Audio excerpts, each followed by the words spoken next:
population living below the poverty line. This devastating prospect threatens to undo many of the significant development gains made over the past 2 decades. That includes the fact that per capita income has doubled, life expectancy increased by 9 years, and an additional 3 million girls have been able to attend school. We must act now to protect these gains.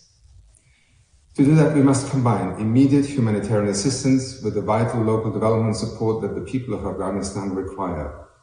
That means maintaining essential services such as life-saving healthcare, saving local livelihoods, and keeping small businesses open. We must make sure that farmers have seeds and fertilizer and can rely on climate-resistant critical infrastructure.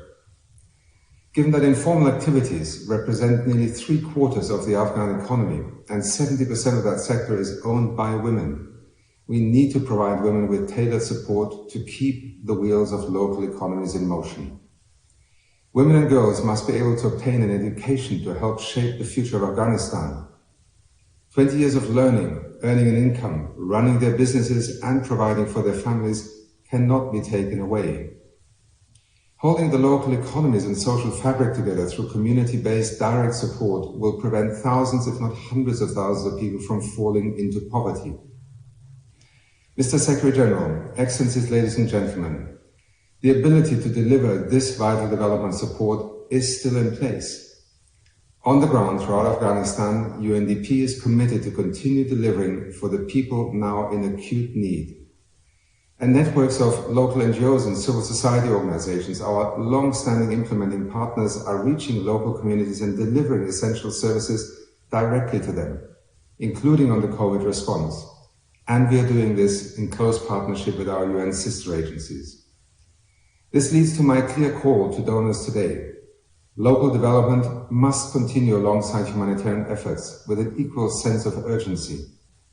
In particular, your commitment to saving livelihoods now will help to avert an escalating humanitarian crisis that could pitch millions of people into poverty and hunger, and cause mass displacement within the country, and in due course potentially for many to flee its borders. Your support will strengthen community resilience while tackling the very drivers of vulnerability and conflict.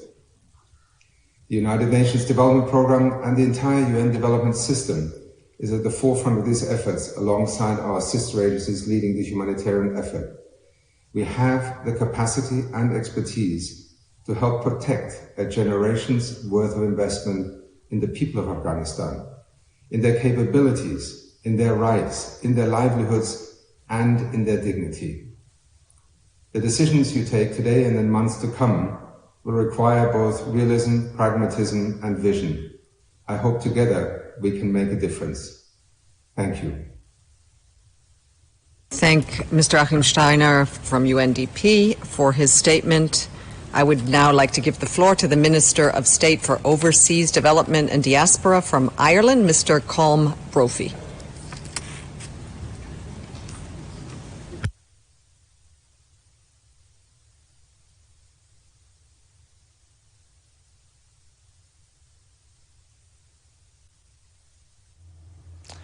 I want to thank the UN Secretary-General for calling today's high-level meeting. Recent events in Afghanistan mean that its people are facing conflict, disease and drought and hunger.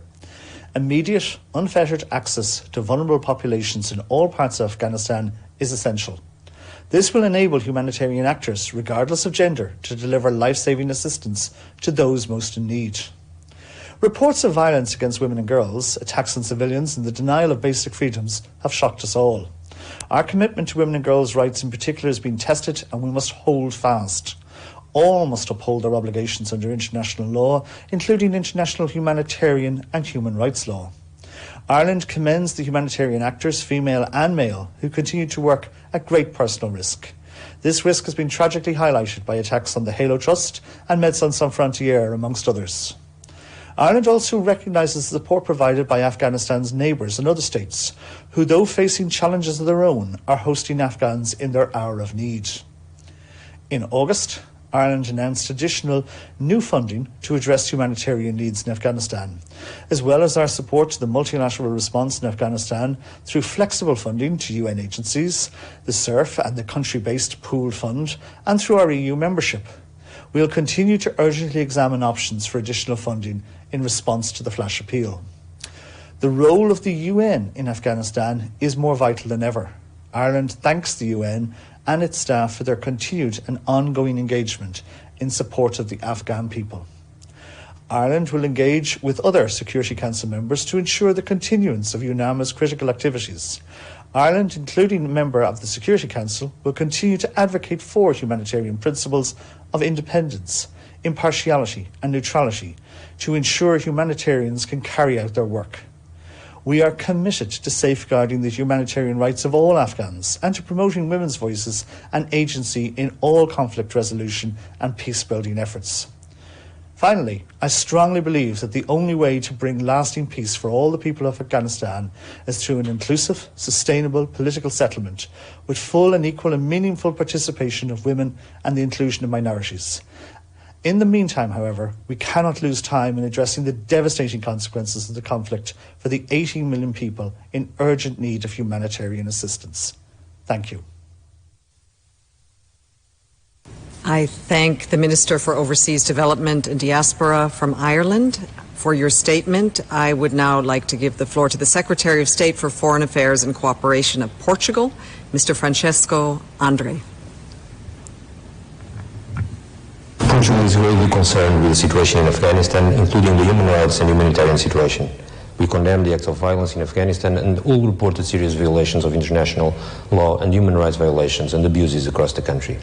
Over the past 2 decades, Portugal has shown its commitment towards stabilization and security in Afghanistan, not only politically, but also through our presence on the ground.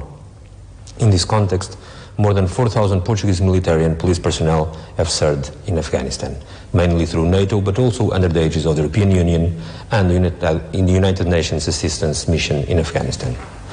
In the last weeks, we have been working and we will continue to do so in close alignment with partners in the European Union, the United Nations and NATO to support all those who need humanitarian protection and are able to leave Afghanistan. Portugal remains fully committed to welcome Afghan citizens. We also continue to monitor developments related to the transition of power, and we will assess the new government by their deeds and their effective willingness to respect international law and international commitments.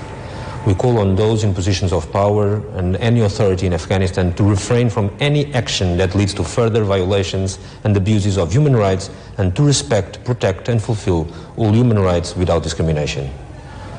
Portugal is particularly worried with the consequences of the latest developments on women, children and persons belonging to minorities. Women must be assured full, equal and meaningful participation in all spheres of society, including in government. The news coming from Afghanistan are worrisome in this regard. According to OSHA, even prior to recent events, there were already an estimated 18.4 million persons in need of humanitarian and protection assistance. We call on the power holders to allow and facilitate safe, rapid and unfettered access for humanitarian workers, male and female, so they can effectively respond to the urgent needs.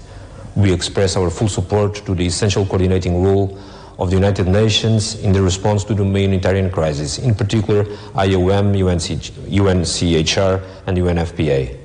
Quick and adequate response to humanitarian needs, including IDPs and refugees in hosting countries, is crucial to avoid the deterioration of a humanitarian crisis. The situation is worsening, especially for women and children. We recall that it is essential to ensure the human right to education and also in emergencies. An investment in education, in humanitarian response, is also an investment in an entire generation. In this context, Portugal supports, both institutionally and financially, the global platform for higher education in emergencies and its rapid response mechanism, which has been offering emergency higher degree scholarships to young refugees and more recently to IDPs to allow them to continue their studies. The platform is currently developing an initiative for Afghan students. Urgent situations require urgent collective action. Portugal subscribes the UN Secretary-General's appeal for all countries to be willing to receive Afghan refugees and refrain from any deportations and is ready to take its own responsibilities. We call on all others to do the same.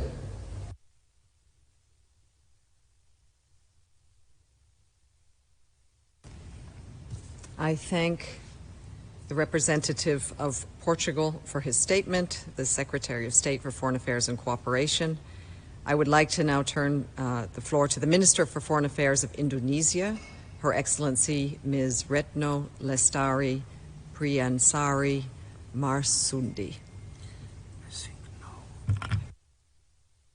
Gentlemen, the world continues to hope for a brighter future for the people of Afghanistan.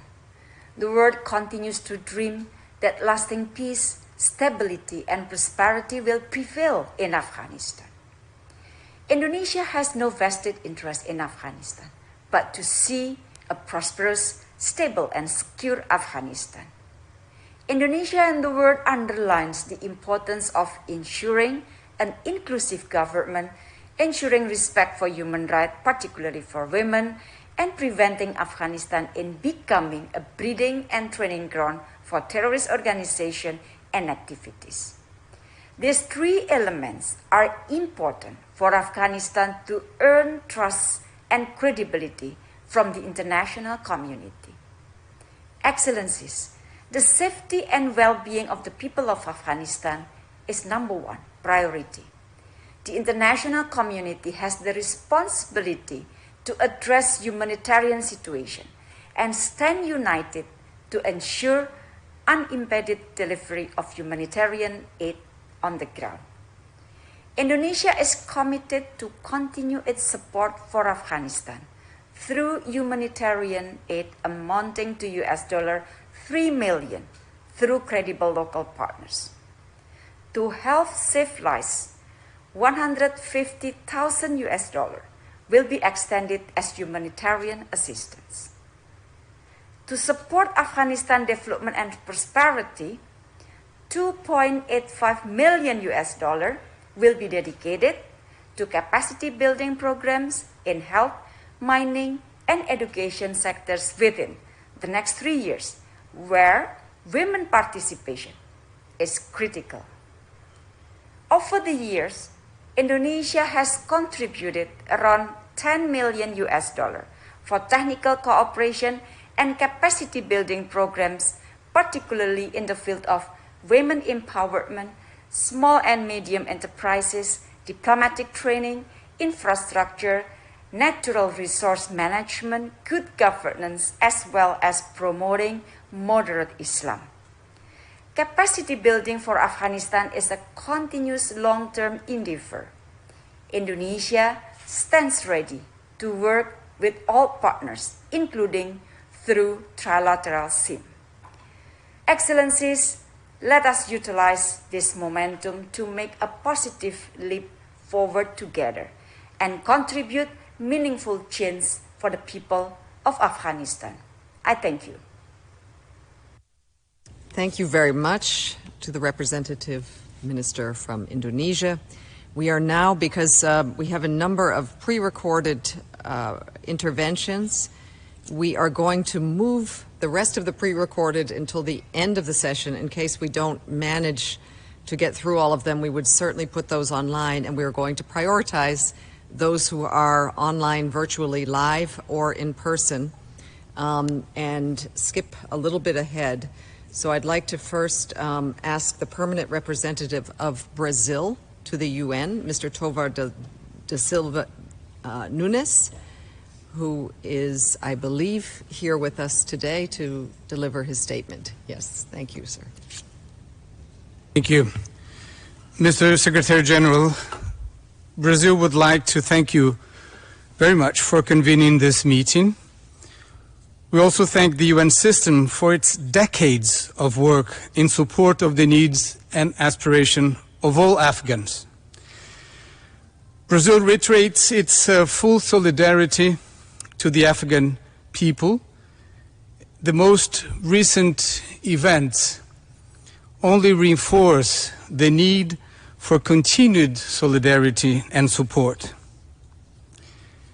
The international community should speak with a unified voice in calling for promotion and protection of human rights in Afghanistan, particularly the rights of women and girls, and as well as the freedom of expression. Such voice must be matched by immediate action to ensure humanitarian access to all those in need and the provision of public services, especially health and education. The Brazilian government has called on the actors involved in the conflict to protect civilians, to observe international humanitarian law, and to grant unimpeded access to humanitarian aid, as well as to respect the fundamental rights of all Afghan people, especially vulnerable ones like women, girls, and religious minorities. Brazil welcomes the rapid engagement of the United Nations in establishing channels of dialogue and looks forward to the Security Council's action to ensure the UNAMA fulfills its mandate. Mr. Secretary-General, the Brazilian government decided to grant humanitarian visas to persons affected by the crisis in Afghanistan, a policy that previously benefited persons affected by the conflict in Syria, as well as citizens from Haiti and Venezuela. Through this normative act, Brazil reaffirms its unshakable commitment to human rights and international solidarity. Special attention will be given to requests from women, children, the elderly, persons with disabilities, and their family groups. Requests will be processed by Brazilian embassies in Abu Dhabi, Ankara, Doha, Islamabad, Moscow, and Tehran. Brazil will also continue to explore modalities of humanitarian cooperation with the Afghan people within its possibilities and always guided by the principles of humanity, neutrality, impartiality, and independence. As an elected member of the Security Council for 2022 and 2023, Brazil will continue to strive for the protection of civilians and respect of international humanitarian and human rights in Afghanistan. We will work for the constructive engagement of the international community in support of an inclusive and democratic Afghan political process with full and meaningful participation of women that ensures the cessation of hostilities, promotes stability and national reconciliation. Thank you very much. Thank you very much, distinguished PR of Brazil. I'd now like to give the floor to the Special Representative of the UN Secretary-General for Disaster Risk Reduction and the head of the office, Ms. Mami Mizutori.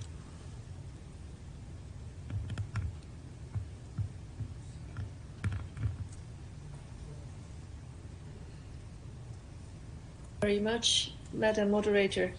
Secretary-General, Excellencies, distinguished delegates, the precarious humanitarian situation in Afghanistan, including population displacement and food insecurity, had already been amplified over the years as a result of the combined impact of climate and disaster risk, pandemic, conflict, and security crisis. In order to address these challenges, in 2018, the Afghanistan government approved a national disaster risk reduction strategy supported by developing partners, including the UN Office for Disaster Risk Reduction. This strategy improved risk understanding, disaster impact monitoring, and enhanced early warning. So the anticipatory action triggered in May this year, ahead of a drought emergency declaration, reduced livelihood losses and prevented negative coping strategies such as early age marriage. However, the current crisis in Afghanistan puts progress in disaster risk reduction at severe risk. We cannot treat the prevention of disasters and the alleviation of humanitarian crisis separately if we are to avoid furthering the vulnerabilities of those already most at risk, women, girls, and displaced persons facing movement restrictions and increased risk of gender-based violence.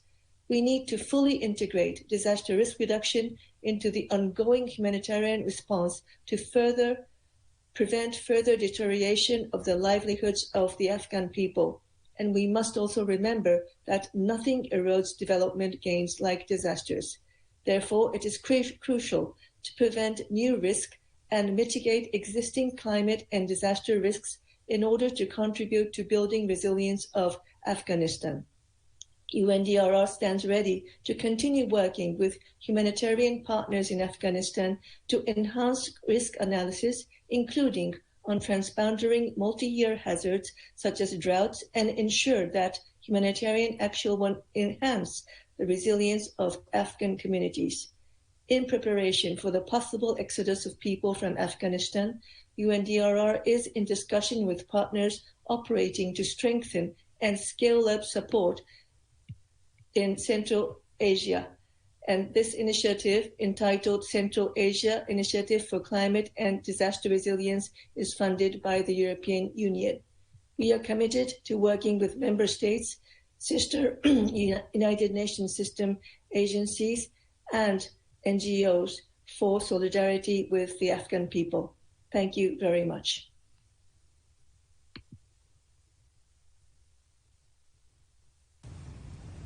Thank you very much, Mami Mizutori. I would now like to give the floor to the Ambassador and Permanent Representative of New Zealand, Her Excellency Lucy Duncan.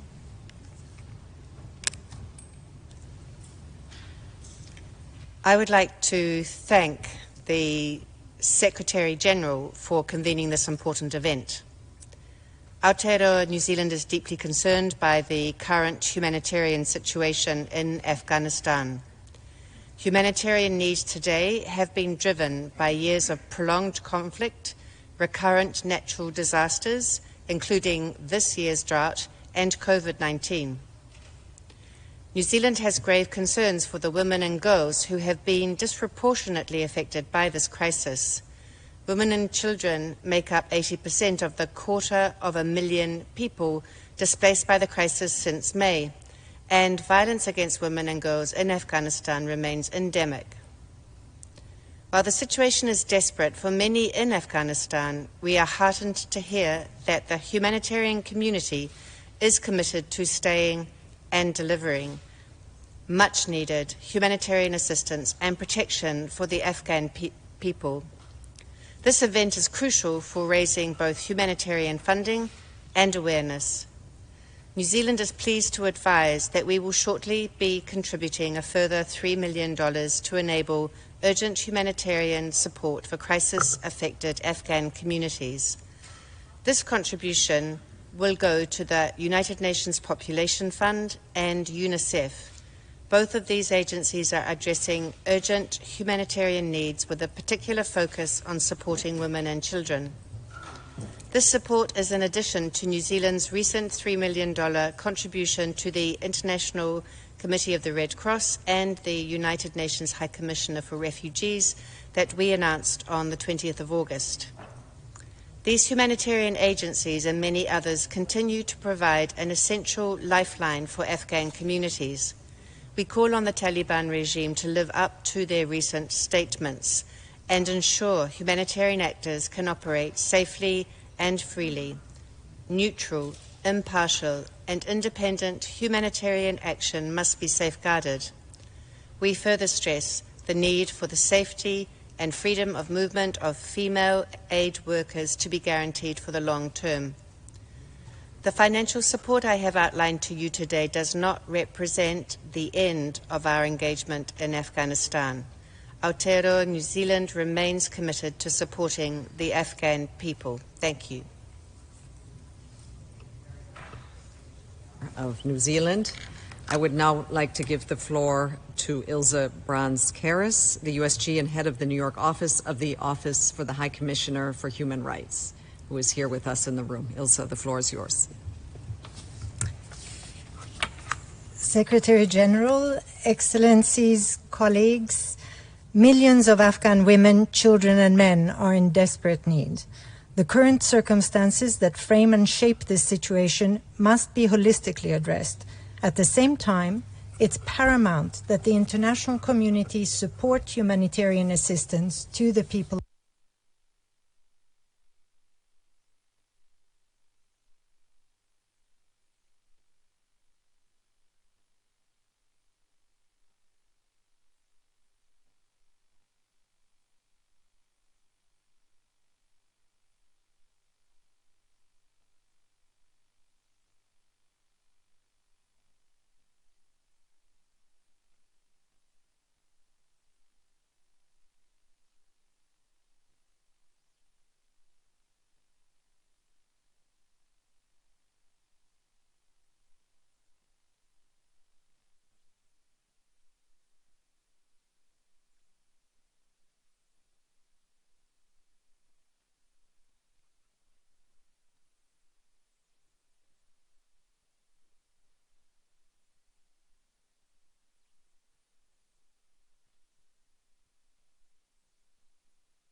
لهذا المؤتمر الهام في هذا الوقت الملح.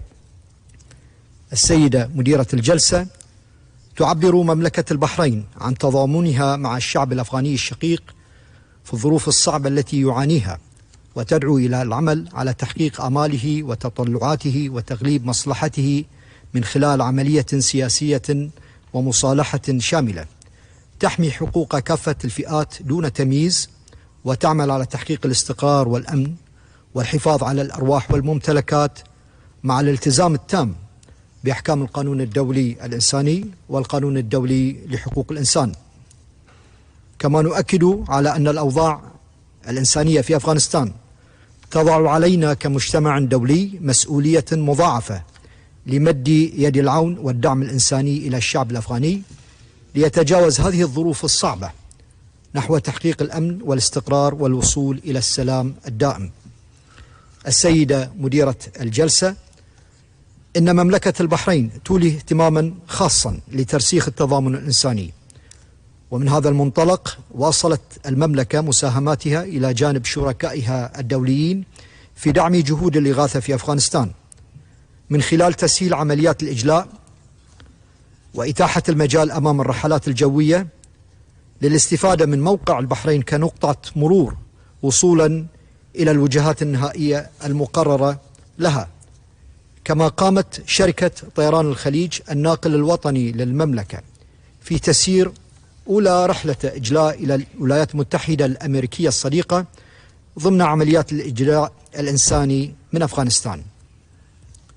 لقد قامت مملكة البحرين من خلال المؤسسة الملكية للأعمال الإنسانية وفي إطار الجهود الإغاثية الدولية والتضامن الإنساني مع أفغانستان بإرسال 4 شحنات إغاثية احتوت جميعها على المواد الطبية والغذائية والإغاثية الضرورية للمساعدة في تخفيف المعاناة التي يمر بها الشعب الأفغاني الشقيق خلال هذه الفترة الحرجة.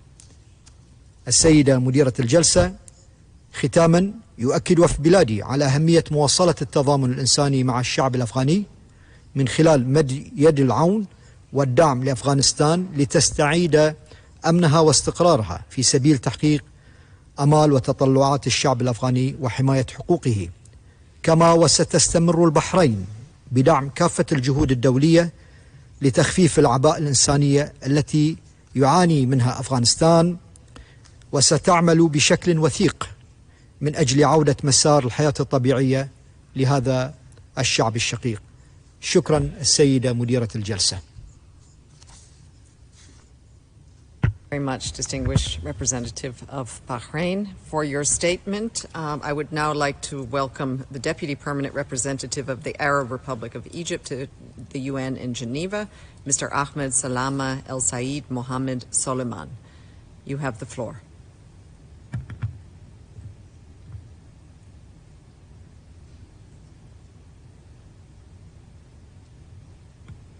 Thank you, Madam Chair.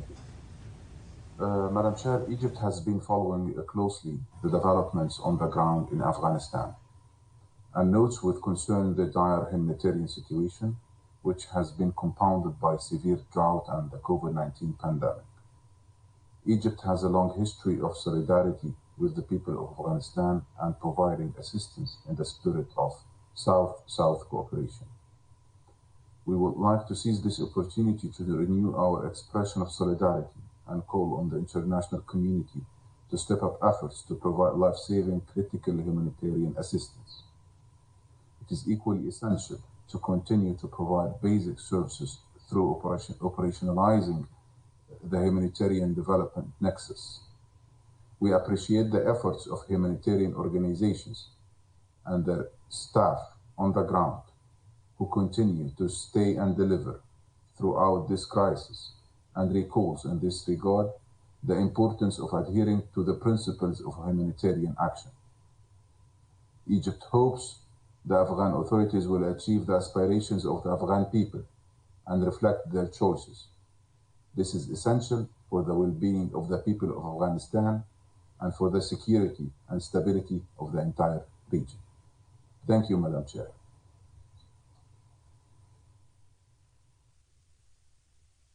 Representative of Egypt for his statement. I would now like to invite the permanent representative of the Philippines to the UN office at Geneva, Mr. Ivan P. Garcia. I believe you're here in the room. Thank you, Madam President. Your Excellency, Secretary-General Antonio Guterres, Excellencies and distinguished representatives. Following the recent political and security developments in Afghanistan, the Philippine government was asked whether it is open to accepting refugees from the country. We reiterated that since time immemorial, the Philippines has always welcomed asylum seekers and refugees, and we will not hesitate to admit those fleeing their homelands because of fear of persecution.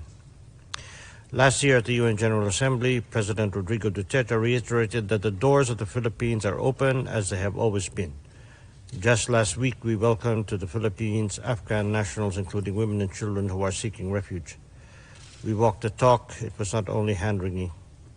In solidarity with the people of Afghanistan, the Philippines announces that it is making a modest financial contribution to the flash appeal of the United Nations Office for the Coordination of Humanitarian Affairs to address the immediate humanitarian response gaps in Afghanistan. The Philippines will remain true to its time-honored commitment to provide meaningful humanitarian response to those who are most in need. The Philippines wishes to thank the Secretary-General for the leadership and initiative in bringing together the international community to bring much-needed relief to the people of Afghanistan. Thank you. Much the distinguished representative of the Philippines for his statement. I would now like to welcome virtually the National Director of World Vision International, Assumpta Charles. The floor is yours.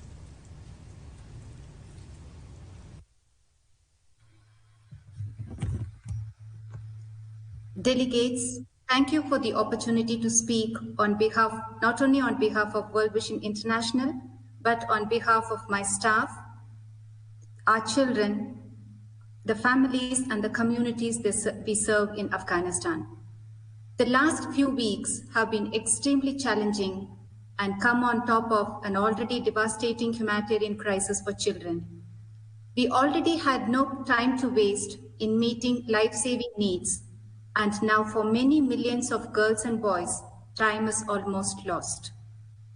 We cannot let recent developments derail years of progress, nor efforts to get humanitarian assistance to those in urgent need.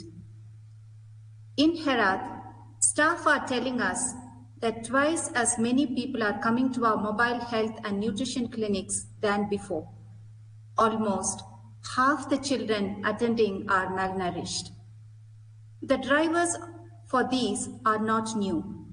Years of conflict, COVID-19, drought, climate change, and mass displacement are to blame. To stop a reversal of decades of progress and save lives, we need the following: unhindered humanitarian access. Our staff must be safe and secure as they work, and they need to be able to get to those in need. Female staff need to be working in response teams on the ground, serving their communities. Both men and women, including from ethnic and religious minorities, must have freedom of movement and be able to return to work without fear of reprisals and restrictions, contributing to the delivery of full spectrum of humanitarian assistance. This is crucial for identifying the priorities and needs of women and girls and in delivering services. Funding. The temptation may be cut, sanction, delay, but the opposite is needed. Crucial funds are needed and needed now. The UN Humanitarian Response Plan is only 39% funded, and we need new additional funds. Funds must be predictable, sustained, and flexible. Every single humanitarian here, listening or in the field, wants to get back to serving and saving the most vulnerable. We call on you as governments, ministers, and centers of influence to ensure that the rights and needs of children, including their protection, education, access to clean water, food security, Health and nutrition are central to your funding strategies, and that dedicated capacity and expertise in this area are prioritized, including through the integration of gender equity measures. Having lived in this country for a few years, I have seen amazing potential in Afghan children. I have seen great inspirations and beautiful dreams. And as World Vision, we want to say, we will stay and deliver. So support us in making the dreams of children a reality. Thank you so much. Of World Vision for your inspiring statement. I'd like to now turn to the permanent representative of Ukraine to the United Nations office in Geneva, Ms. Yevhenia Filippenko. Thank you. Mr. Secretary-General, Excellencies, ladies and gentlemen, distinguished participants, I would like to thank the UN Secretary-General Antonio Guterres for holding this timely event and for the efforts to establish a dialogue with the current authorities in Afghanistan in order to avoid the worst-case scenario in the country. Ukraine is committed to providing assistance to all those who need it in these difficult circumstances. Following the escalation of the situation in Afghanistan in mid-August, 6 evacuation planes were flown from Afghanistan to Ukraine, returning more than 600 Ukrainians, their families, foreign journalists, international human rights defenders, and others. Ukraine is deeply concerned about the reported violations of human rights across the country. We stress that those who exercise effective control must respect their obligations under international humanitarian and human rights law and guarantee the protection of Afghan citizens as well as foreign nationals. We underline the importance to preserve and build on the political, economic and social progress made by the Afghan people in the last 2 decades.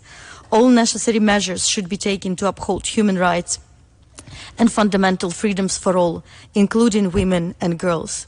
At the Kyiv Summit of First Ladies and Gentlemen, held on 23rd August at the initiative of First Lady of Ukraine, Olena Zelenska, a joint statement was adopted on the need to protect women, children and families in conflict situations.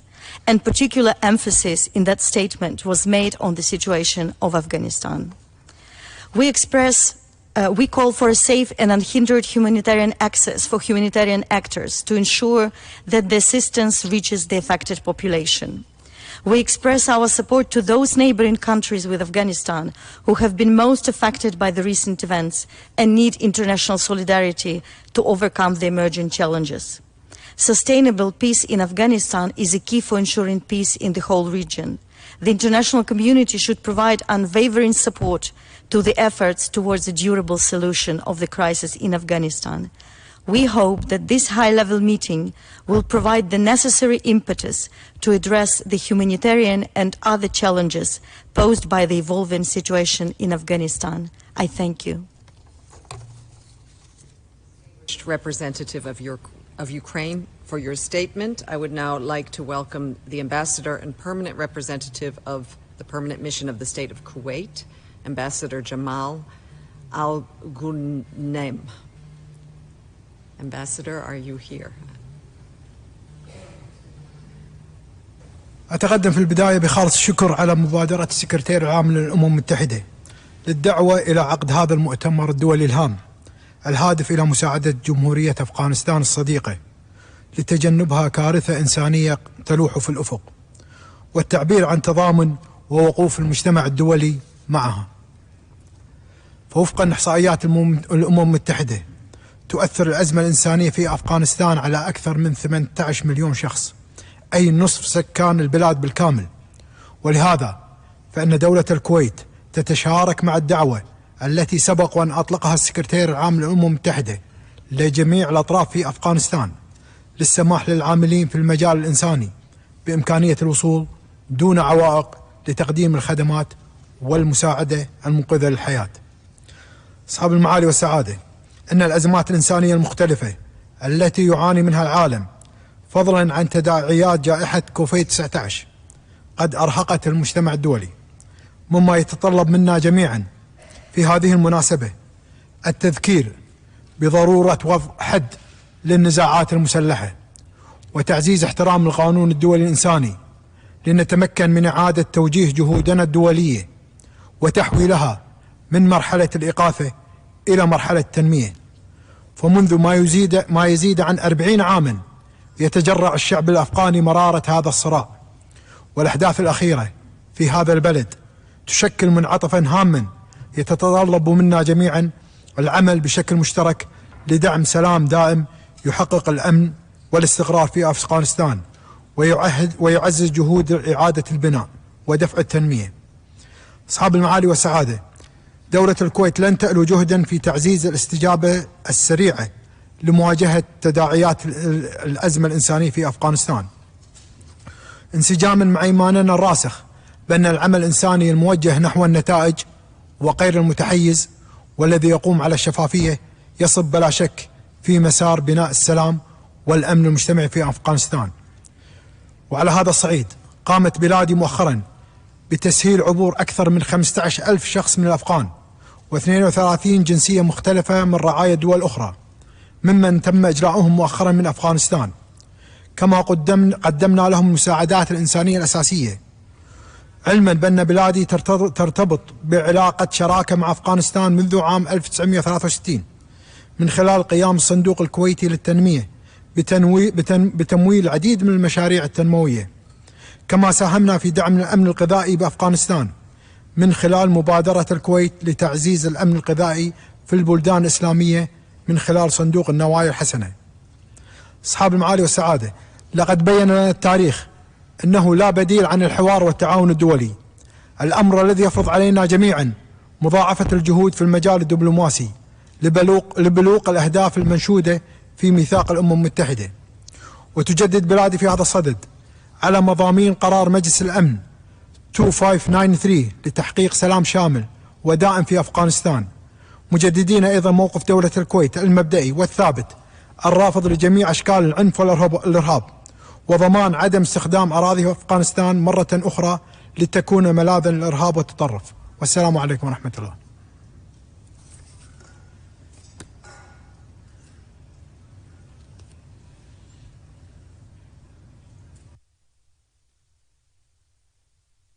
Thank you very much for your statement, distinguished representative of Kuwait. I would now, we have a very short but important video from Women's Voices of Afghanistan. Can we play that video now?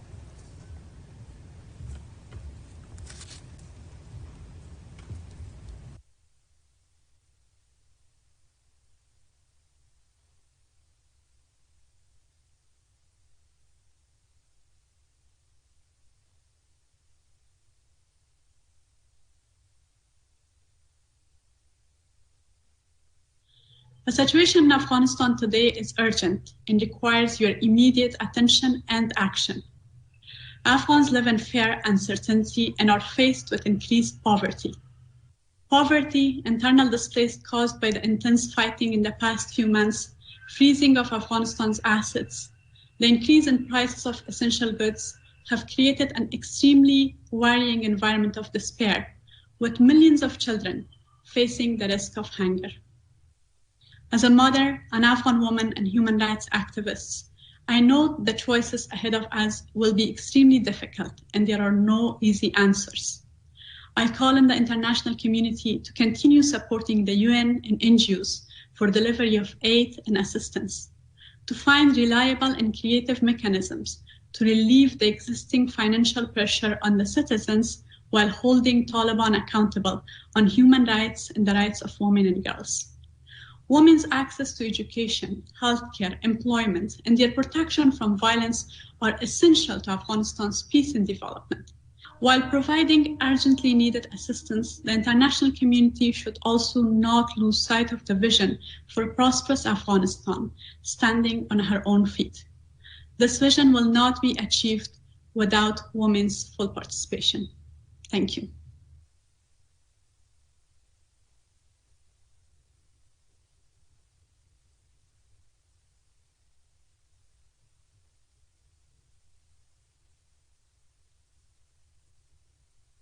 Broken into pieces, having to start life again with nothing, Women have been advocating for the last 2 years and begging the world not to leave us alone, but it didn't work.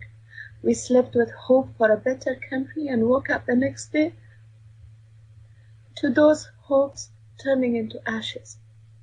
Now I still raise voice. I again request all concerned parties not to leave my people, especially the women and girls, alone. My country is in a humanitarian crisis and 18 million Afghans are in need of humanitarian aid, the majority of whom are women and children. I call upon the international community to make sure that your efforts are led by women who are the experts on what Afghanistan needs right now. Afghan women need to be allowed to lead and be part of all the decisions that are made about Afghanistan. Thank you.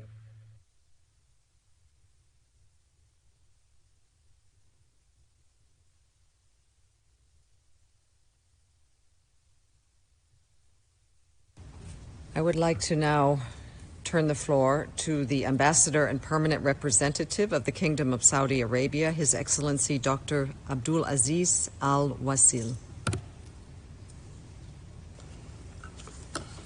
شكرا سيد الرئيس، معالي الأمين العام للأمم المتحدة، أصحاب المعالي والسعادة السيدات والسادة. يمر أفغانستان بحقبة جديدة في تاريخه تجعله على المحك في أمنه واستقراره واندماجه بشكل إيجابي وفعال في المجتمع الدولي. إننا نعتقد بأن حل أسباب النزاعات والحروب يؤدي إلى منع تفاقم الأزمات الإنسانية الدولية، ويساهم في استقرار أمن العالم وازدهاره، ويقطع الطريق على الجماعات الإرهابية التي تحاول استغلال المناطق الهشة التي تعاني من عدم الاستقرار كملاذ آمن لعملياتهم الإجرامية التي تهدد أمن واستقرار الدول والعالم أجمع. وإننا نحث الأشقاء في أفغانستان على نبذ العنف وحفظ الأمن في المجتمع الأفغاني، وإحلال السلام الذي يحقق تطلعات الشعب الفلسطيني والشعب الأفغاني وآماله، واحترام حقه في العيش بأمن وكرامة. تعرب المملكة العربية السعودية عن أملها في استقرار الأوضاع في أفغانستان بأسرع وقت، وتجدد وقوفها مع الشعب الأفغاني في خياراته والمحافظة على سيادته وعدم التدخل في شؤونه الداخلية، ودعم المساهمات البناءة التي تقود البلاد نحو تحقيق التنمية والرفاه للشعب الأفغاني الشقيق بعيدا عن التدخلات الخارجية. كما تأمل بلادي أن تقود الحكومة الجديدة، حكومة تصريف الأعمال، الجهود نحو بناء الدولة على النحو الذي يعزز الأمن والاستقرار، ويقود البلاد نحو مستقبل مزدهر يحقق تطلعات الشعب الأفغاني الشقيق. ختاما، نتقدم بالشكر لمعالي الأمين العام للأمم المتحدة السيد أنطونيو غوتيريس، ومعالي وكيل الأمين العام للشؤون الإنسانية السيد مارتن جريفيث على جهودهم، ونتمنى لهم كل التوفيق. وشكرا السيد الرئيس.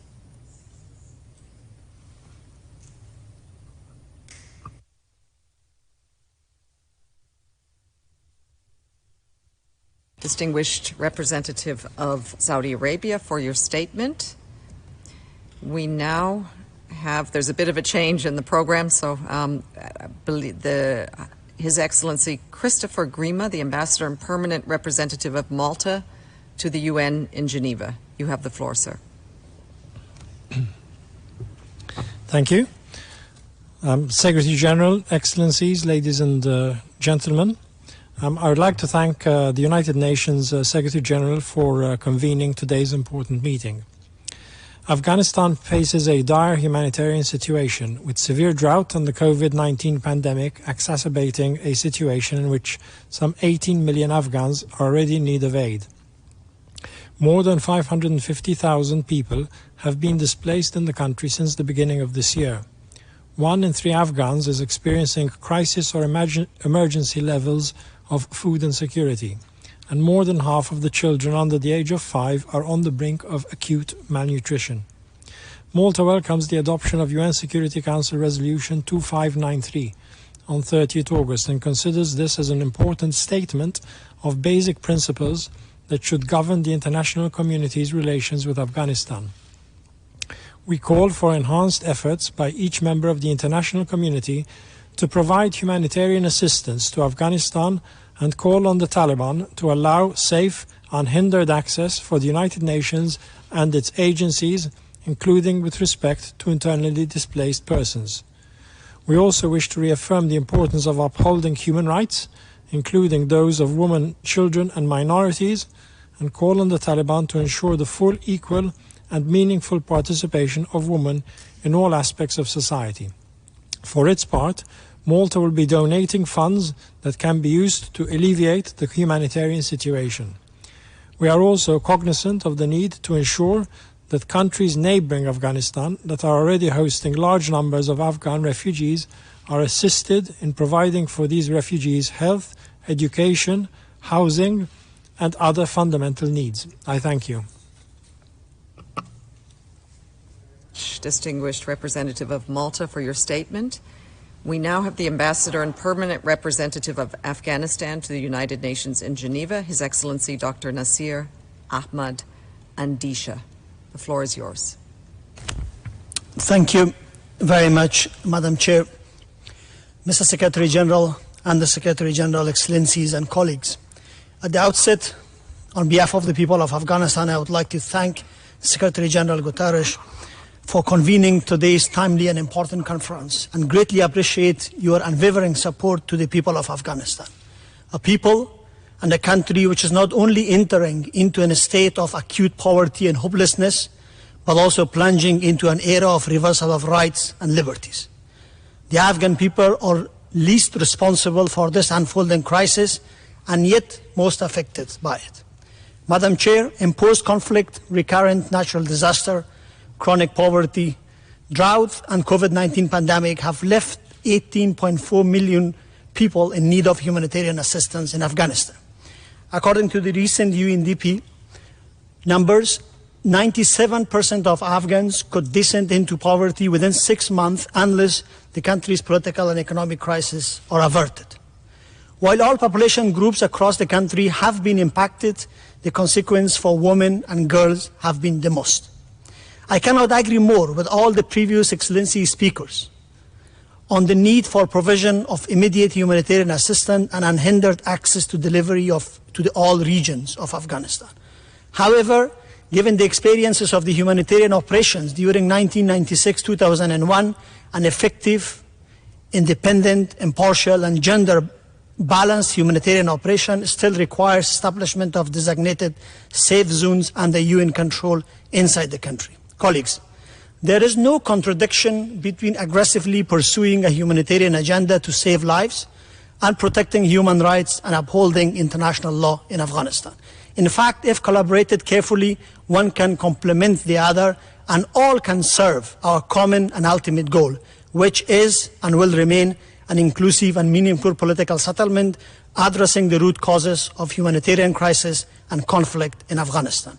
Madam Chair, whilst once again thanking the Secretary-General and all member states and the other international organizations for their steadfast and generous humanitarian contribution today, I want to end my statement by emphasizing that the people of Afghanistan are in desperate need and the international community cannot afford to leave them behind. To achieve this, unity and decisive action from the UN is needed. Thank you very much, Madam Chair. Afghanistan for his statement. We are now going to move back to those ministers who had pre-recorded videos and begin and resume with their statements. And I would first like to welcome the Minister of Foreign Affairs of Estonia, Her Excellency Eva Maria Limets. We will have interpretation only until 7 o'clock Geneva time, but we will continue to make sure that everybody has had the chance to speak. I estimate that we will be here until about 7:30. Thank you very much. The floor is with the Minister of Foreign Affairs of Estonia. Excellencies, dear colleagues, Thank you for this timely meeting. We all witnessed the tragedy of the Afghan people. Unfortunately, years of war, economic challenges, protracted poverty, pandemic and environmental changes have left over half of the Afghan population in need of humanitarian aid. Recent events have considerably added to already widespread displacement with severe humanitarian consequences. Instability continues, deteriorating the situation for vulnerable people. The people of Afghanistan deserve peace and security. Estonia has participated in the stabilization and rebuilding of Afghanistan since 2006.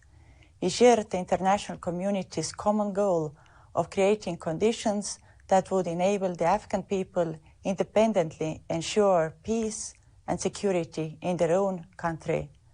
With recent events in mind, those in positions of authority in Afghanistan now carry the responsibility and accountability for the safety and security in the country.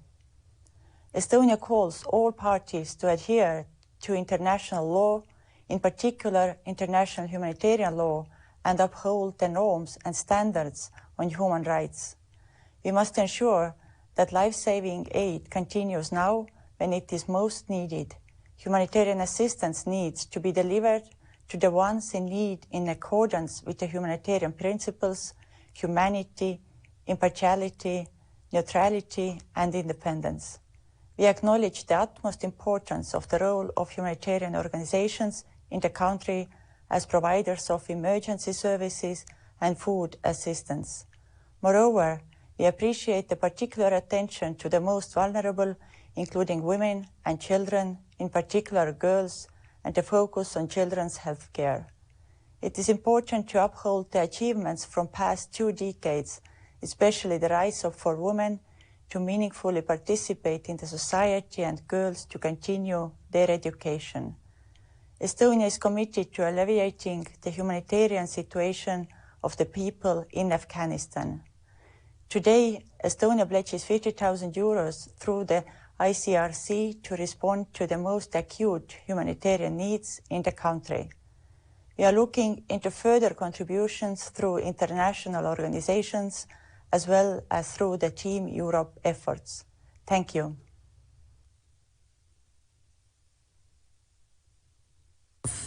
Estonia, and I will now move to Luxembourg because I assume this statement will be in French, and this is the last statement for which we will have the interpretation.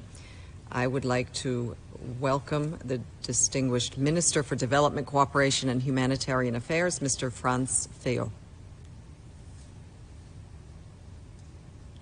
Mr. Secretary-General, Your Excellencies, esteemed colleagues, ladies and gentlemen, Afghanistan has been in protracted conflict for almost 35 years, which has heavily hindered poverty reduction and sustainable development, damaged the fabric of society, and worn out its coping mechanisms. Today, the country is experiencing the compounding effects of conflict, drought, rampant unemployment, food insecurity, and COVID-19. Almost 2/3 of the population live below the poverty line, and more than 3 million children are undernourished. The recent events have created additional stress and unpredictability to the country and the resilience of its population, rapidly increasing the number of displaced people. Since 2001, international aid efforts have been considerably scaled up. Human development indicators show some improvement in absolute terms, particularly over the last 10 years. These achievements must be preserved. For 2 decades, Luxembourg has been working with partners such as the ICRC, OCHA, UNHCR, the World Bank, FAO, the Patriot Foundation, and a number of NGOs. Between 2001 and 2020, Luxembourg's cooperation has disbursed a total of 48 million euros in humanitarian and development aid in Afghanistan. As a long-standing and reliable donor, Luxembourg stands ready to assist Afghanistan people at this critical juncture. As such, my government has decided to continue its financial support for humanitarian purposes in Afghanistan. However, let me be clear. we cannot support this process at any cost. Our humanitarian support is tied to international humanitarian law and the respect of the humanitarian principles. Negotiations must preserve and build on the political, economic and social achievements of the last 20 years. Oppression and discrimination threaten 19 million women and girls in Afghanistan.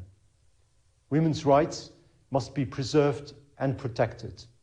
I am convinced that meaningful participation, including that of women, will pave the way for a better, more sustainable outcome for all.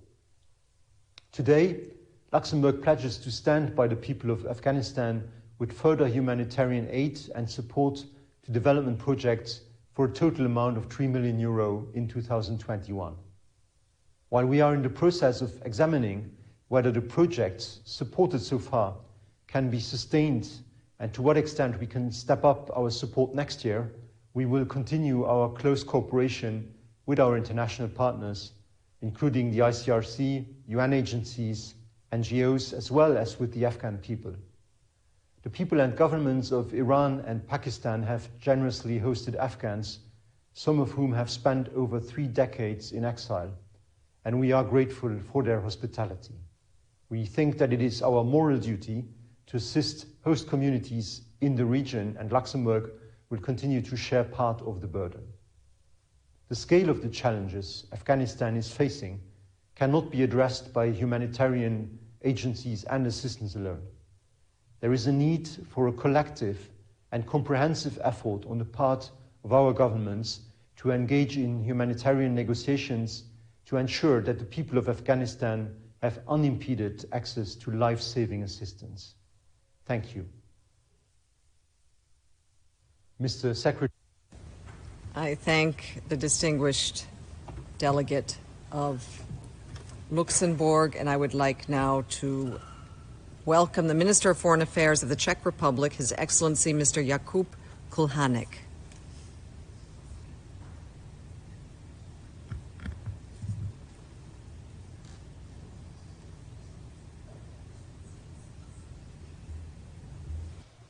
Well, Excellency, Mr. President, ladies and gentlemen, it is my honor to speak to you as a representative of the Czech Republic, one of traditional partners of Afghanistan and its people. First, let me appreciate the sustained initiative by the UN Secretary-General and UN agencies in mobilizing assistance and support to Afghanistan. We especially appreciate the readiness of UN agencies to keep their presence in Afghanistan, on the ground, and to advocate for humanitarian access. Afghanistan has been a priority partner country for the Czech Republic since 2008. We have always strived to extend our presence beyond security and provide Afghan people with civil cooperation and assistance focused on agriculture and rural development and inclusive education. In the humanitarian area, we have promoted stabilization of returnees and internally displaced people, together with food security and disaster preparedness. Response to the COVID-19 pandemic has also been a pressing issue in Afghanistan recently. We are ready to continue our support to Afghanistan under the condition of safe and unhindered access and respect for human rights, including the rights of women and girls, and rights of minorities and other vulnerable groups. Currently, we are in the process of reassessing our financial aid to Afghanistan, which is worth some 45 million Czech crowns. And we'd like to provide this assistance primarily to meet humanitarian needs of the Afghani population, including IDPs and refugees, through the UN flash appeal in cooperation with UNHCR, UNICEF, and UNDP. We also intend to continue our support to local, mostly women-led NGOs in favor of local communities and their resilience. Finally, let me stress our readiness to keep our support for Afghan refugees and their host countries in the region, in cooperation with the UN, the EU, and our bilateral partners. We hope that our broad and joint efforts can make a real difference for the protection and stabilization of the population in Afghanistan. Thank you. Very much, Mr. Minister. I would like to thank the interpreters for agreeing to stay on until 8 o'clock. That's very generous of you. Thank you very much. Hopefully we won't need that much of your time. I would now like to welcome the State Secretary of Slovakia, Ms. Ingrid Brokova.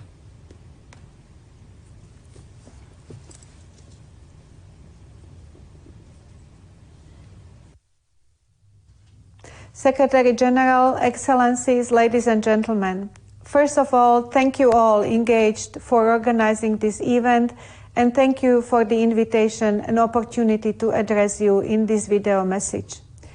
As part of the international community, Slovakia too had been involved in Afghanistan's stabilization and reconstruction efforts for almost 2 decades. We spent 220 million euros, rotated more than 4,000 troops, and suffered human losses over this long period of time. And there are others among you who lost and contributed much more in terms of both human and financial resources. Thanks to our shared efforts for 2 decades, Afghanistan has come a long way. We share concerns of many of you participating at this meeting about the wide range of issues that present challenges to the short and longer-term security, stability, and development of Afghanistan, and might lead to a loss of significant gains achieved in the past. I should like to emphasize here the importance of upholding human rights, including those of women, children, and minorities. I would also like to reiterate the necessity of combating terrorism in Afghanistan by any future government in Kabul.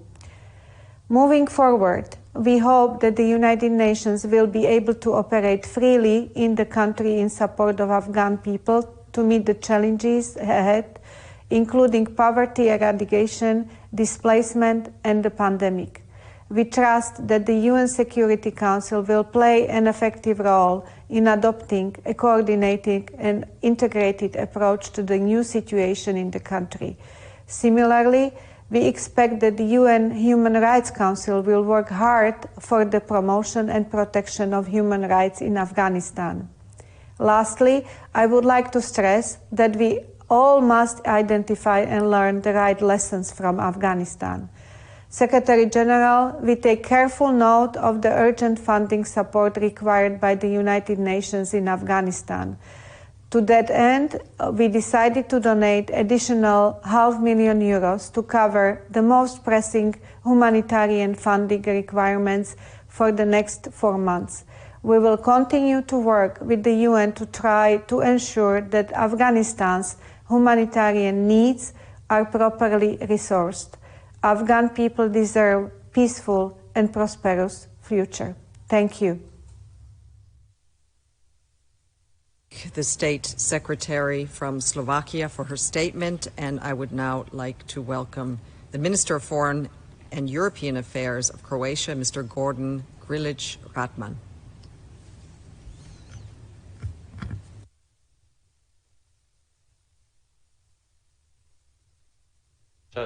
Your Excellencies, dear colleagues, ladies and gentlemen, Croatia is pleased to participate at today's conference, which comes at a pivotal moment for Afghanistan and its people.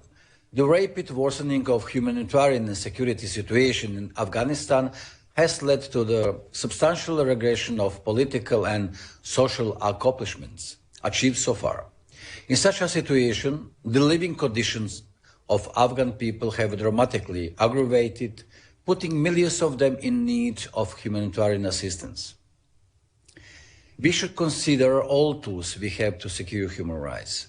We call for the protection of civilians in line with international human rights law and international humanitarian law, especially those particularly at risk: women, children, minorities, human rights defenders, and journalists. Croatia has been a reliable partner to Afghanistan for many years. We would like to emphasize that our committed civil and diplomatic engagement resulted in the implementation of more than 70 development and humanitarian projects concerning education, health, and small-sized enterprises, creating decent employment opportunities. These projects put a particular focus on the rights of women and girls as the most vulnerable groups. Dear colleagues, Afghanistan stands at a political and social crossroads again. I would therefore like to announce that following the flash appeal for Afghanistan, Croatia will support humanitarian efforts with the amount of 120,000 euros to the UNOCHA 2021 Humanitarian Response Plan. In this acute crisis, Croatia, working jointly with partners, contributed to the organized evacuation and repatriation of foreign and Afghan nationals, and particularly of Croatian citizens, enabling their safe and timely departure. Croatia stands ready to further contribute to international efforts in support of Afghan people, and we will closely follow political and humanitarian developments. We will have a much greater chance for success if we just engage a broader scope of countries, in particular partners in the Central Asia.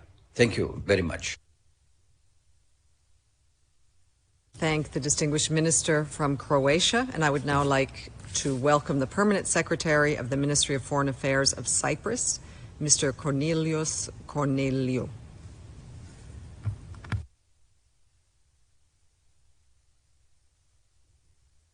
Mr. Secretary-General, dear colleagues, at the outset I would like to thank the Secretary-General for convening this meeting. We are watching closely with the events unfolding in Afghanistan, and we share the profound concern as regards the tragic humanitarian situation exacerbated by extremely challenging and volatile conditions on the ground. There is a need for an immediate and effective contribution by the international community. Swift action is indeed crucial and will constitute a test for the effectiveness of our multilateral institutions. We must remain focused on the significant gains and progress made in the past years. This must be safeguarded in order to ensure that the humanitarian assistance will truly benefit the people of Afghanistan. In this respect, I would like to underline the importance we attach to women's rights, particularly as concerns the right to work and their current productive role, the removal of which will further worsen a potential food crisis. The access to humanitarian assistance of those most in need, especially women and girls, cannot be compromised. Recognizing the need for joint action, the Republic of Cyprus has decided to contribute the amount of €50,000 to tackle urgent needs in Afghanistan. In concluding, let me express the hope that today's meeting will reassure the Afghan people that we stand by them, supporting a viable and peaceful future for them in their home country. Thank you. Distinguished Minister of Cyprus for his statement, and I would now like to welcome the Undersecretary of State for Economic and Development Cooperation, Africa and the Middle East of Poland, Mr. Paweł Jablonski.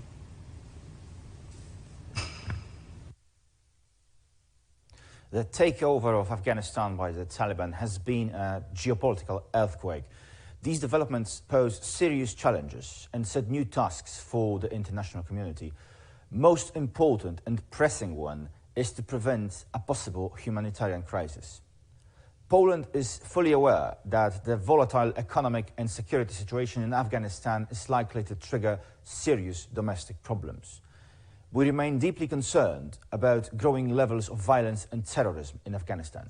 We condemn outrageous attacks against civilians, extrajudicial killings, the acts of torture, unlawful imprisonment, physical and economic violence. These circumstances are already incentivizing many people to leave their home country, and these tendencies may soon turn into uncontrolled migration flows. They have a great potential to undermine regional stability, not only in South Asia, but also in Europe. Supporting people of Afghanistan is an obligation not only of humanitarian nature. It also has great implications for the safety of our citizens across Europe. Polish government has been providing humanitarian assistance for Afghan people for many years. We have been engaged in multilateral aid, contributing over $45 million to organizations operating in those extremely complex circumstances, supporting the development of Afghanistan.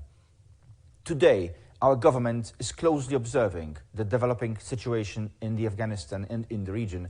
We are analyzing most effective ways of support that would best respond to the emerging needs. We believe that under current circumstances, offering substantial humanitarian aid to the Afghans should be the key priority of the international community. Most of all, we need to cooperate with regional partners in order to help the most vulnerable people on the spot in their homeland and in safe neighboring countries. It is crucial that international humanitarian law is respected so that the assistance may be effectively delivered to those in need. We should also make every effort to protect the core Afghan achievements from the past 2 decades with regards to the rule of law and human rights, equality between women and men, protection of the rights of children, and cultural heritage. Poland reaffirms its strong support for the United Nations leadership in peace, humanitarian development and human rights efforts in Afghanistan. We express our appreciation to all UN personnel on the ground, with Special Representative Deborah Lyons, with Secretary-General's personal envoy Jean Renaud, and many others, for their hard work, dedication to the cause, and unwavering commitment under extremely challenging conditions. Poland will be supporting United Nations efforts to help all the people of Afghanistan. Distinguished Under-Secretary of State from Poland for his statement, and I would now like to welcome the Honorable Foreign Minister of Bangladesh, Dr. A.K. Abdul Momen, MP.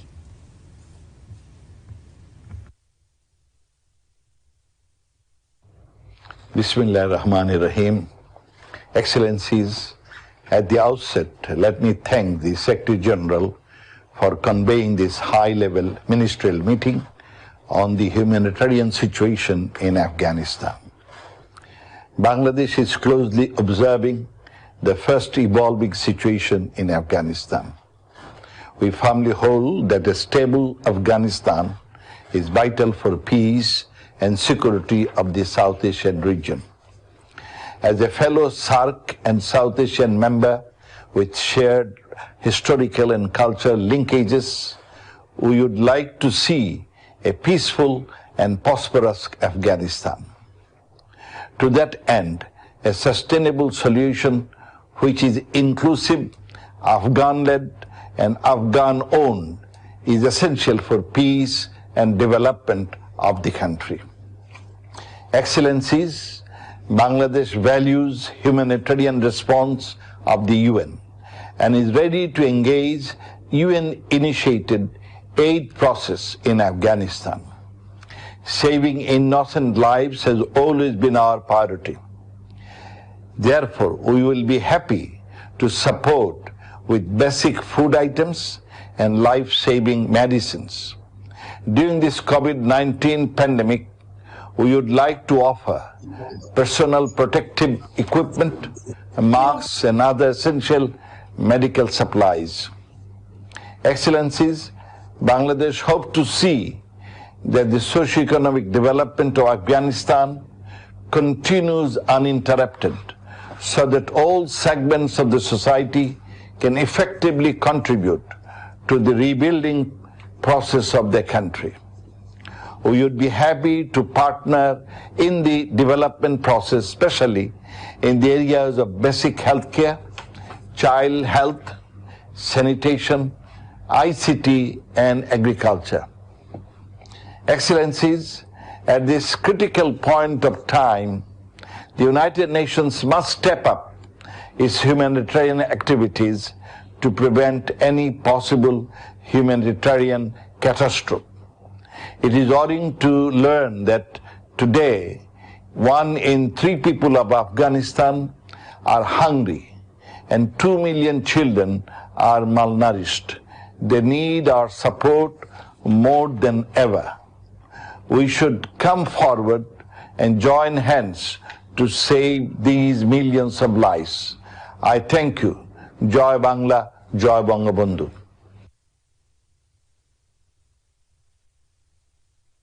And I would now like to give the floor to the Deputy Minister for Foreign Affairs of Bulgaria, Ms. Zarista Dinkova.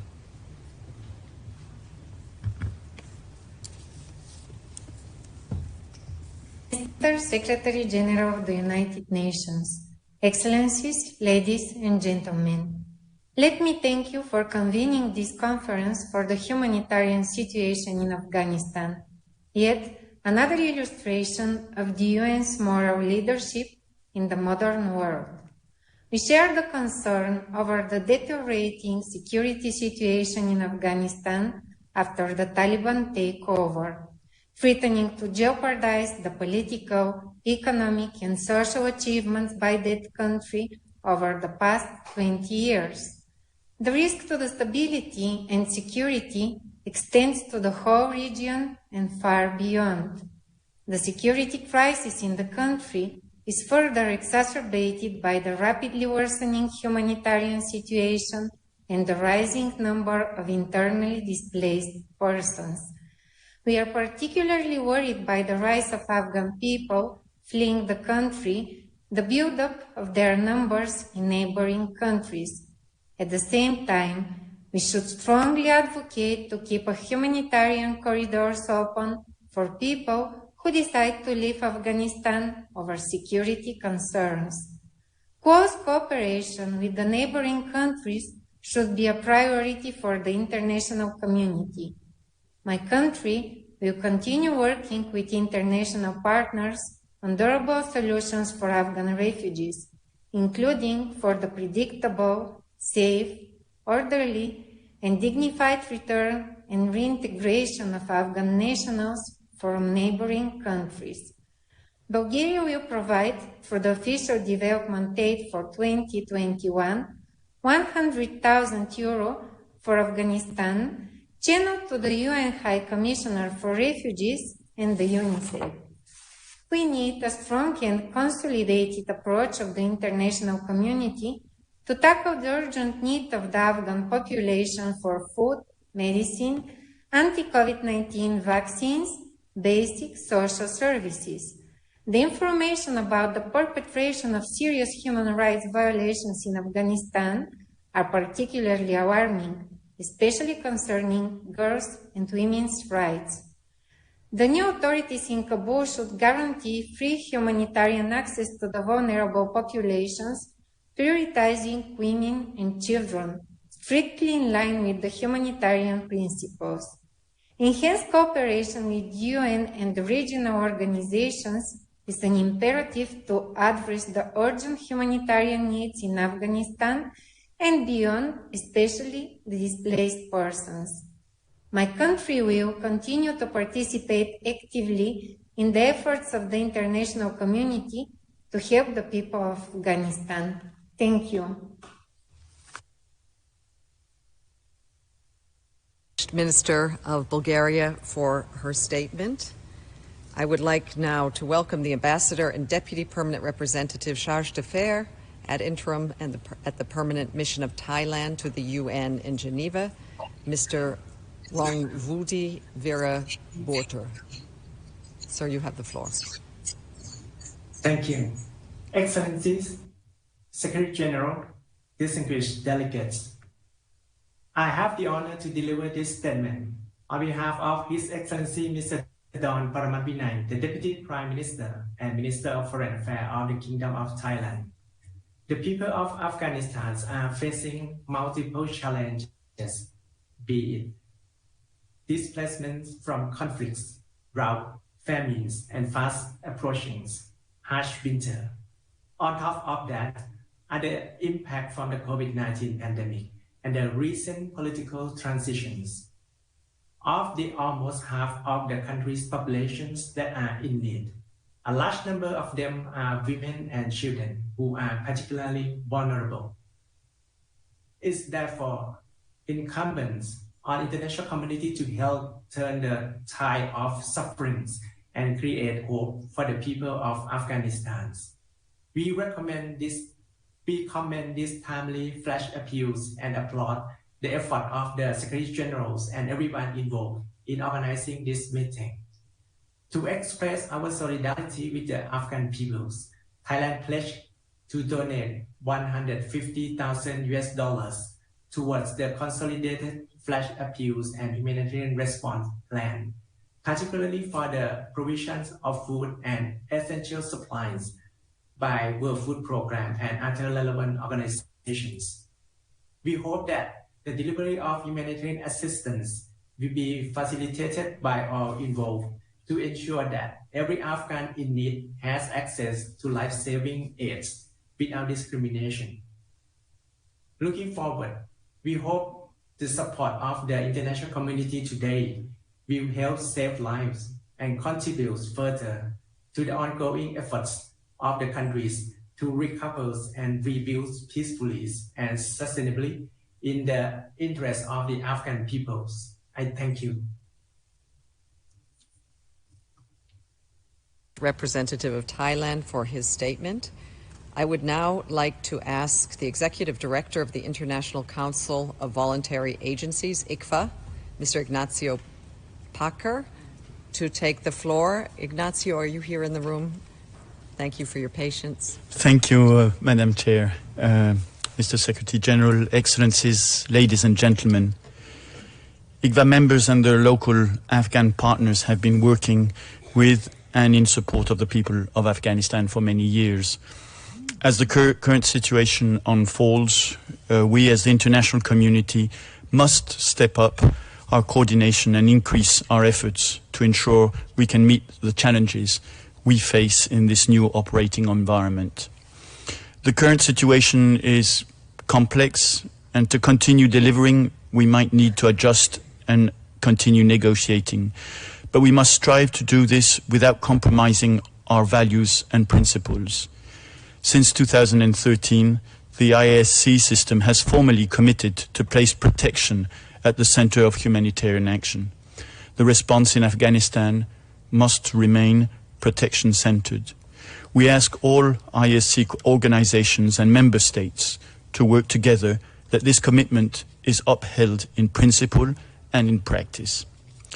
From states that are already in discussions with the authorities in Afghanistan, we ask support by highlighting the importance of independent NGO service delivery, including on protection and without discrimination for all in Afghanistan. As a humanitarian community, we must redouble our efforts to ensure that women and girls, men and boys receive the assistance they urgently need.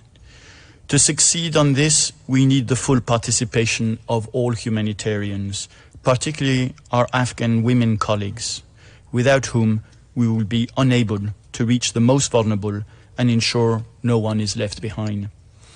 We encourage all states to work in solidarity to ensure the rights and protection of Afghans displaced across their borders and to uphold the principle of non-refoulement. As NGOs, we stand ready to support states in implementing these policies. In Afghanistan, as in all humanitarian settings, local communities, civil society, national and international NGOs will be the foundation of any humanitarian effort. We call on donors to support their efforts fully and to provide flexible, timely, and adequate funding to meet urgent needs. Humanitarian interventions should be safeguarded from sanctions, counterterrorism measures, and any other potential restrictions that would impede principled action. To this end, we call for specific support and clarity by states and other members of the international community so that we can deliver safely and manage risk appropriately. Maintaining a common approach and messaging across the humanitarian community is the only way to achieve principled humanitarian action in Afghanistan. And as we deliver today, we must remain accountable to the people of Afghanistan and their future. Thank you. Ignacio Packer, Executive Director of ICFA, for your statement. We have 3 more speakers, so we ask for your indulgence, and also Martin Griffiths will provide a summary. So thanks for staying with us. We now have the CEO of Action contre la Faim, Mr. Jean-François Riffaut.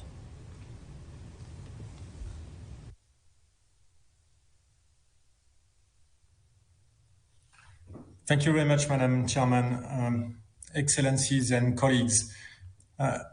Action Against Hunger have been involved on the ground in Afghanistan for more than 30 years. We are serving 400,000 Afghan people every year through nutrition and health services in 4 provinces. We have today still 350 Afghani colleagues, staff of Action Against Hunger on the ground. Among them, 100 of them are women. Action Against Hunger is going to stay and deliver humanitarian aid to Afghani people.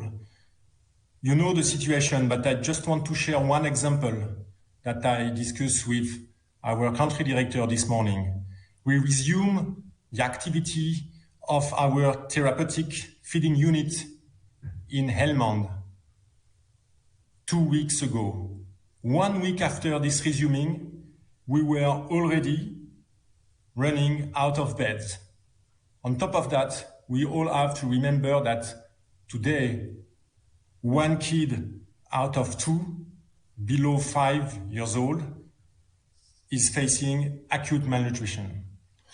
Action Against Hunger and other NGOs will stay and deliver, but we are concerned about 3 main issues. The funding first, and I welcome and thank all the states and donors for their pledge today, but I may and I have to insist on the fact that funding is absolutely critical for NGOs and for all actors to continue and develop their life-saving activities, especially in the health sector.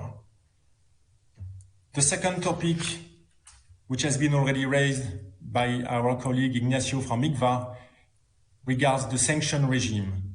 It's not my role as CEO of an NGO to comment the legitimacy of any international sanction regime.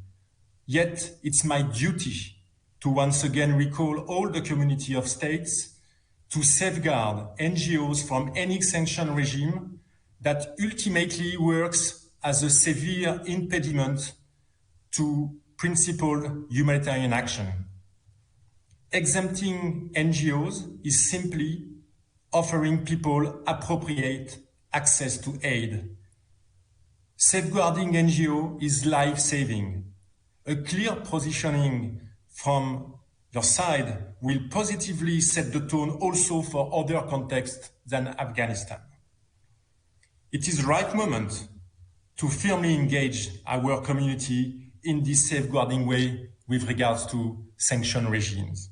This is crucial, especially as humanitarian space in Afghanistan is particularly at stake. Humanitarian space in its physical dimension must be secured in Afghanistan.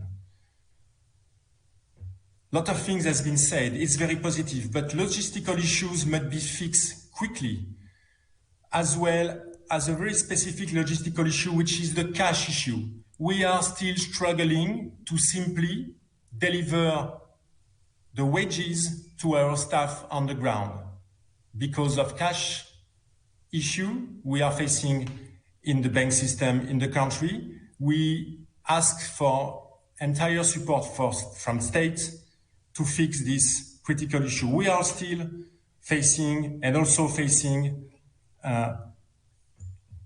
very complex situation in terms of logistical capacity to travel into the country. But humanitarian space is also a question of principles. Those principles are yours. They are not only NGOs or UN principles. They are principles of the states, of the community. We need a constant engagement from your side to keep them alive and enforced in your dialogue with the authorities. And of course, the question of women's rights in all their dimensions is absolutely critical, whether they are beneficiaries or aid workers. Men, women looking for aid must have a secure, permanent, and non-discriminating access to support. It works the same way for aid workers. Whether they are women or men, they must be able to deliver the service to the most vulnerable. To conclude, many things have been withdrawn from Afghanistan recently. It is a fact. But humanitarian needs not only remain, but are critically on the rise. Our duty, then, is to fight not to see humanitarian space, action, or hope to be withdrawn to. Thank you very much. Mr. Rifo, for your statement and for your work. I would like to now welcome Lisa Piper, who is the director of the agency coordinating body for Afghan Relief and Development, ACBAR. Thank you very much. Good afternoon, good evening from Kabul to your excellencies and your colleagues. Thank you for the opportunity to speak at today's event.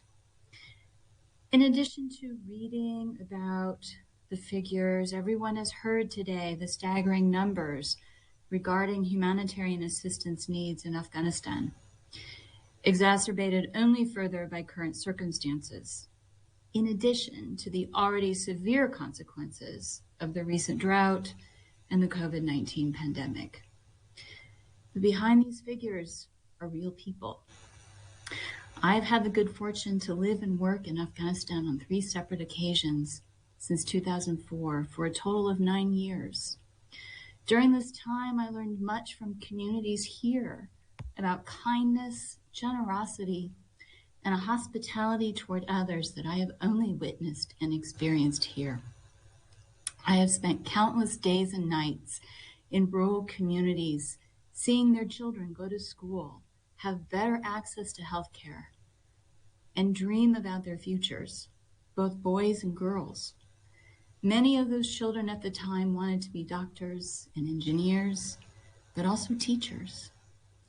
Those children are now grown, most likely with children of their own. They will want their children to also be able to plan and work toward realizing their future dreams. This will not be possible, however, if humanitarian needs are allowed to only grow. If unmet, they will continue to spiral to the point where there is no limit, where there is no space, limited to no space for any development sectors.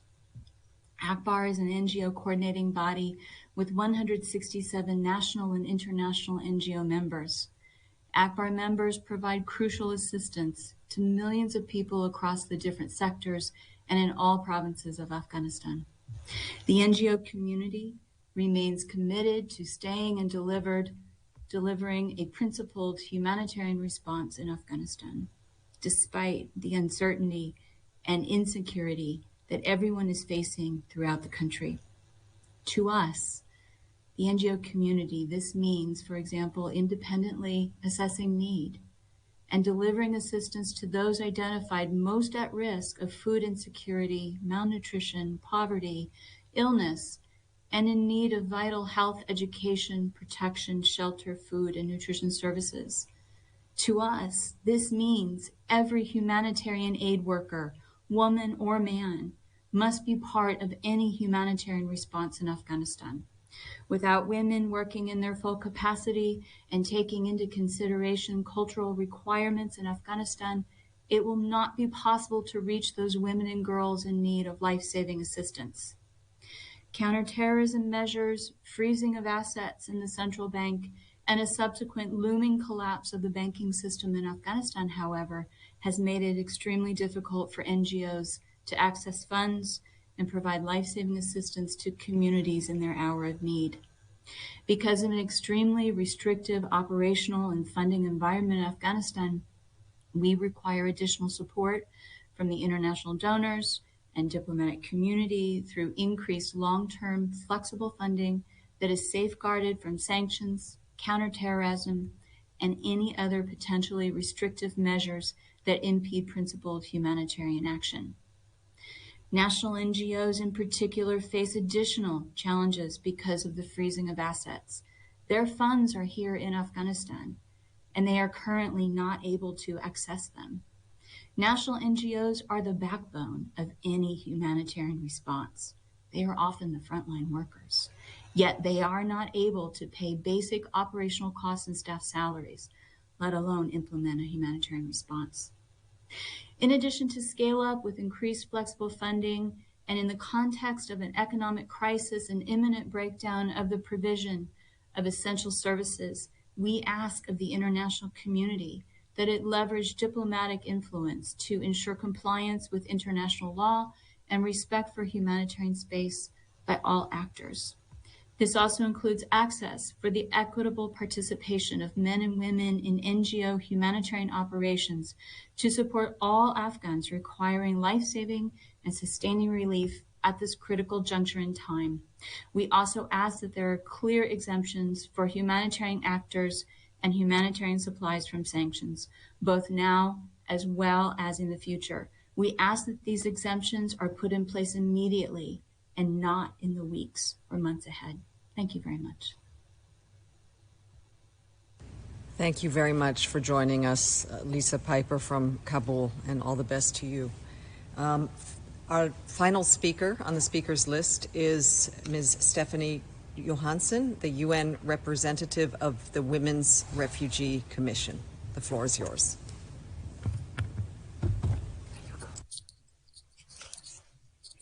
Thank you so much, Madam Chair, and thank you, Excellencies and distinguished delegates, for your patience. The Women's Refugee Commission welcomes today's timely convening when thousands of Afghans, in particular women human rights defenders, journalists, and minorities, remain in grave danger. Just yesterday, the Taliban announced new restrictions on women's human rights, and reports of abuses continue, including revenge killings and child early and forced marriage. The pictures of brave Afghan women protesting should remind us all the human rights of women and girls are non-negotiable. This includes the right to work, the right to quality education, the right to sexual and reproductive freedom, freedom of movement, and right to be free of violence. We call on UN and member states to listen, support, and fund the work of Afghan women human rights defenders and humanitarians, including through mechanisms such as the Women, Peace, and Humanitarian Fund. Again and again, Afghan women have sounded the alarm, but were ignored, and I would be remiss to not note that Afghan women remain largely absent from today's conference.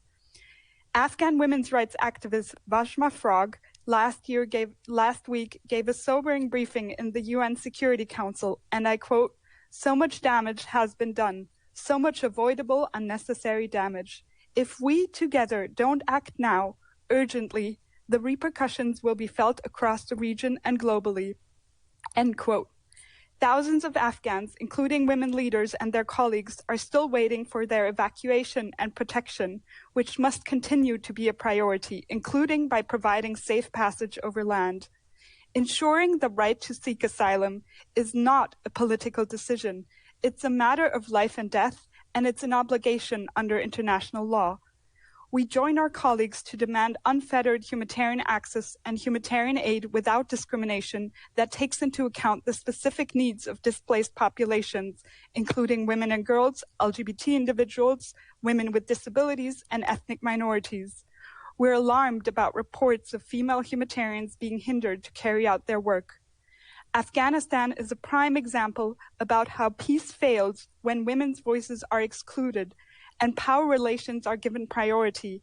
We must do everything in our power to uphold the rights and support Afghan women at this critical time. Thank you so much.